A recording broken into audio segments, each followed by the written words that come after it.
안녕하세요. 오늘은 어떤 일은 그냥 벌어진다 라는 책에 대해서 좀 리뷰를 해보고자 합니다.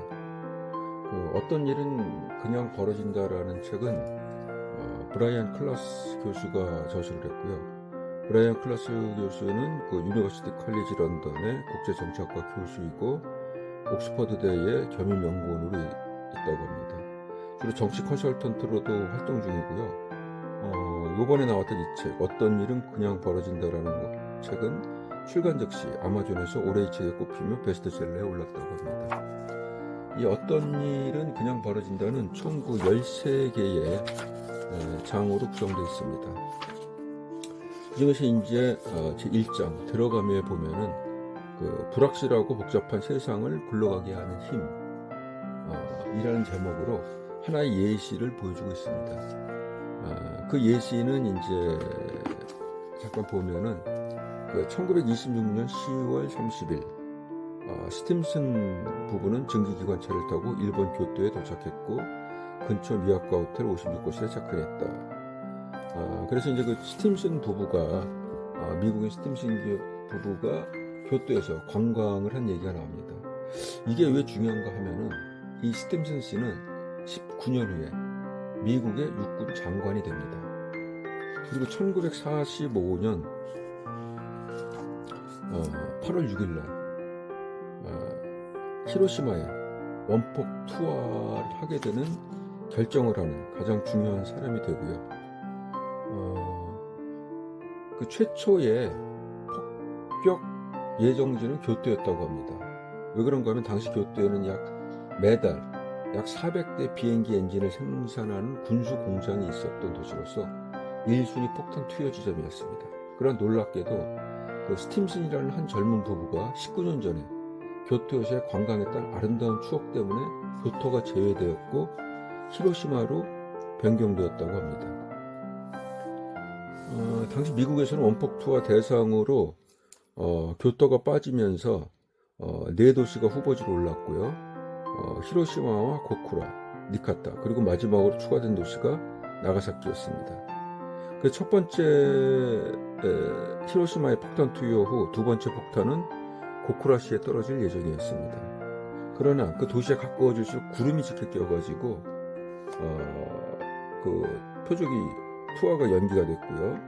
그래서 나가사키 쪽으로 이동을 하다가 이건 역시 구름이 덮여 있었는데 연료가 다 떨어지면서 회항을 해야 되는 상황에서 마지막으로 한 번만 더 시도해보기로 했을 때 마지막 순간에 나가사키에 구름이 걷혔고 결국 45년 8월 9일 날 두 번째 원자폭탄이 나가사키에 떨어지게 됩니다. 이러한 구름의 영향으로 약 9만 명의 시민들이 사망을 했습니다. 결국 그 나가사키와 히로시마에 떨어진 그 원자폭탄 약 20만 명의 사망자가 났고요.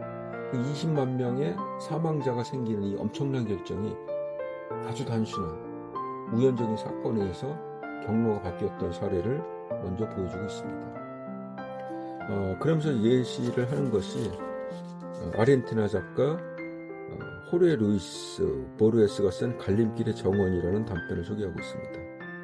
이 이야기는 정원을 헤매고 돌아다닐 때 그 안에서 우리가 택할 수 있는 오솔길은 끊임없이 변한다는 은유가 지배적으로 깔려 있습니다.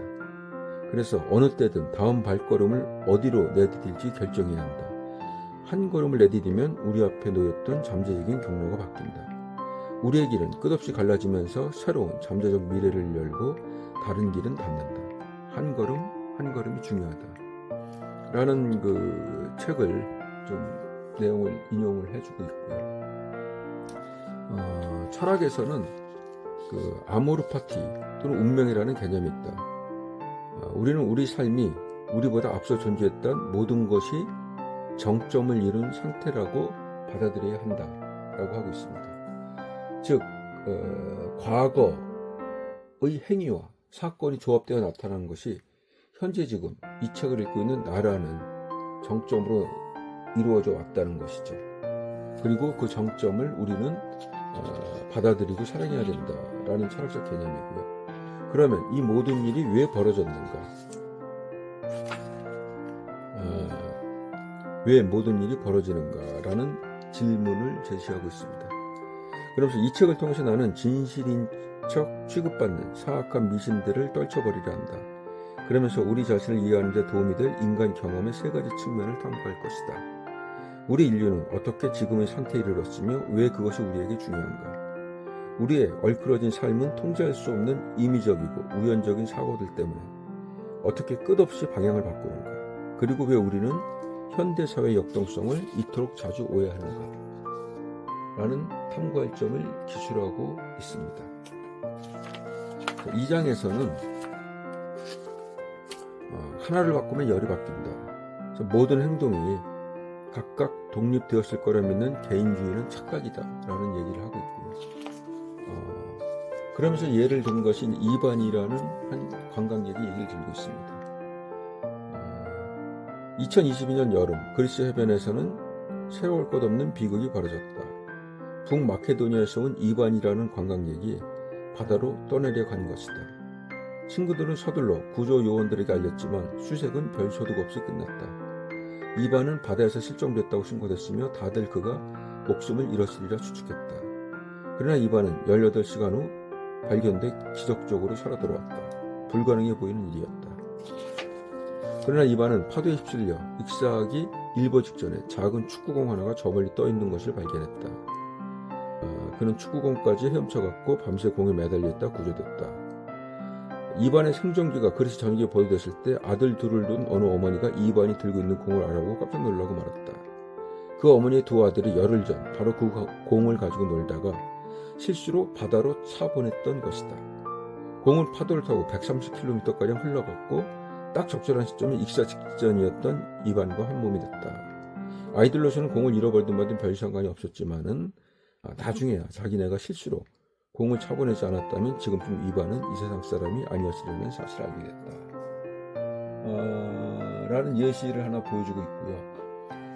또 하나 예시로 보여주고 있는 게 이제 그 미세한 차이가 일으키는 엄청난 변화라는 제목으로 60년 전에 에드워드 노튼 로렌스라는 어떤 기상학자의 얘기를 들려주고 있습니다. 그 에드워드 로렌즈라는 기상학자는 계속적으로 또 기상 시뮬레이션 해보면서 어떤 좀 이상한 일을 발견했습니다. 로렌즈가 모든 것을 예전과 동일하게 설정했음에도 시뮬레이션을 반복할 때마다 날씨가 모든 면에서 다르게 나타났다라는 것이죠. 그래서 데이터를 보고 또 본 후에야 로렌즈는 무슨 일이 벌어졌는지 깨달았다. 그의 컴퓨터가 그 데이터를 소시점 이하 셋째 자리에서 반 내리면서 벌었다는 겁니다. 그러다 보니까 시뮬레이션 할 때마다 숫자가 조금씩 줄어들었고 그 작은 반내림 오차처럼 의미 없어 보이는 것이 변동으로 기상에서 커다란 변화가 일어났다라는 것이고요. 이러한 그 노렌즈의 발견은 나비 효과라는 개념을 창조해냈고요. 나비 효과는 브라질에서 나비 한 마리가 날갯짓을 한 번 했을 때 텍사스에서 회오리바람을 일으킬 수 있다는 개념입니다. 로렌즈는 얼결에 카오스 이론을 탄생시켰다고 나와 있습니다. 그러면서 결국 그 생명체에서 원자 하나라도 달라지면 시간이 흐름에 따라 그에 대한 예측은 손쓸 수 없을 정도로 틀리게 되고 만다라고 얘기하고 있고요.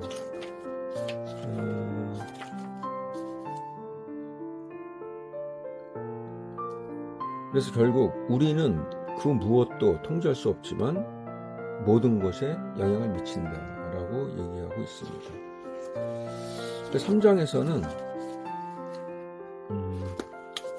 모든 일에 다 이유가 있는 건 아니다 라는 이야기를 하고 있고요. 예상치 못한 곳에서 일어나는 놀라운 반전들을 이야기하고 있습니다.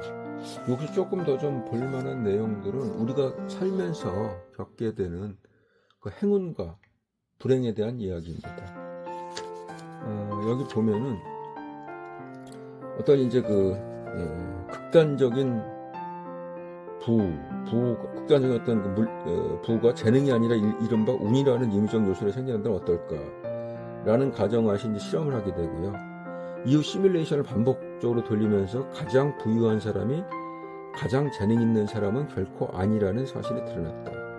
그 대신 평균에 가까운 사람이 언제나 가장 큰 부자였다라는 어떤 실험 결론이 나오게 됩니다.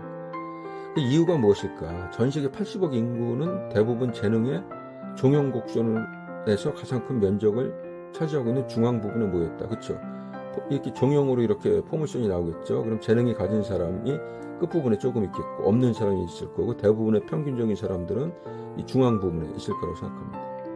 그러면은 운은 최고의 재능을 지닌 천재들로 구성된 이 작은 부분이 아니라 중간 정도 재능을 지닌 광범위한 수십억 명 가운데 한 명에게 들이닥칠 가능성이 당연히 높다라는 어떤 그런 개념이 나오고요. 그래서 억만장자들이 반드시 유능해야 된다는 개념이 오류에 속한다 라고 얘기를 하면서, 그렇지만 이제 반대 경우도 있죠. 그러면은 운이 성공에서 그렇게 중요한 역할을 한다면 우리가 겪게 되는 불운에 대해서도 같은 방법으로 생각해야 되지 않을까라고 얘기를 하고 있습니다. 그래서 우리가 특히 이제 임의적으로 보이는 불운을 맞이했을 때 틀린 설명을 만들어내고 거기에 집착하는 경향이 있다. 우리는 왜 암에 걸렸는지, 왜 자동차 사고가 났는지 설명할 때 그 임의성을 쉽게 인정하기 힘들죠. 뭔가 이유가 있을 거다. 이유가 존재해야 된다. 그리고 그 고통을 겪는 진짜 이유를 알아내고 싶어 합니다. 그래서 그 불운에서 벗어나고 싶어 하죠. 그러나 그 의미 없는 재난일지도 모를 상황에서 파악하기 어려운 의미를 찾아내는 탐구를 하게 된다.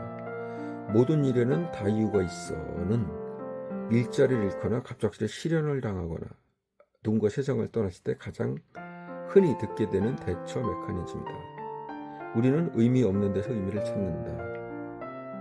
모든 것에는 깔끔하고 질서 정연한 계획이 있다는 믿음에서 위로를 얻고 도움도 받을 수 있으나 이 말은 사실이 아니다. 그저 유용하고 우리를 안심시켜주는 허구일 뿐이다 라고 설명을 하고 있습니다. 그래서 그 또 하나의 사례를 얘기해 주고 있는 게 리처드 랜스키라는 어떤 그 진화생물학자 실험 얘기를 하고 있습니다. 이제 1988년부터 그 12개의 똑같은 플라스크를 만들고 그 12개에다가 동일하게 대장균을 넣고 계속 배양을 시킵니다. 이 대장균은 그 하루에 그 6.64세대를 거칩니다. 그래서 평균적으로 인간 세대하고 비교해 보면은 하루가 인간으로 치면 대략 178년이 되게 됩니다. 그래서 결국 그 대장균이 7만 세대에 걸쳐 진화하는 모습을 실험할 수가 있었고요. 인간으로 치면 190만 년에 해당하는 변화를 이 대장균 실험으로 이제 볼 수가 있었죠. 근데 이 과정에서 이제 밝혀진 게 그 12개의 플라스크 중에서 11개는 이상이 없는데 단 한 개의 플라스크에서만 돌연변이가 생겼다. 그리고 돌연변이는 어떤 미세한 작은 변화가 몇 개 우연치 않은 변화를 겪으면서 커다랗게 달라지는 모습을 보였다라는 것이고요. 결국 그래서 이제 하나의 플라스틱에 있는 대장균만이 기존의 대장균들은 포도당만을 먹는데 구연산염까지 먹을 수 있는 돌연변이가 생겼다는 것이죠. 그런 어떤 실험 결과를 설명해주고 있습니다. 그럼 결국 이러한 진화의 과정에서 이러한 임의성의 역할이 간과된 이유를 또 4장에서는 설명을 해주고 있습니다.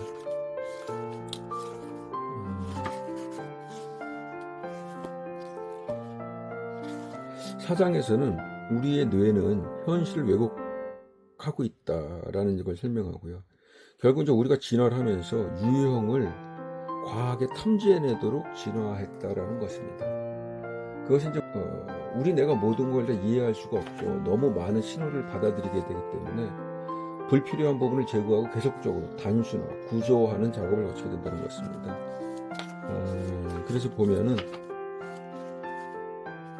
신생아 때는 약 1000억 개의 그 뉴런이 있다고 합니다. 근데 어린이 되면서 그게 약 한 860억 개 뉴런의 수가 줄어들면서 가지치기를 계속 하게 된다라고 합니다.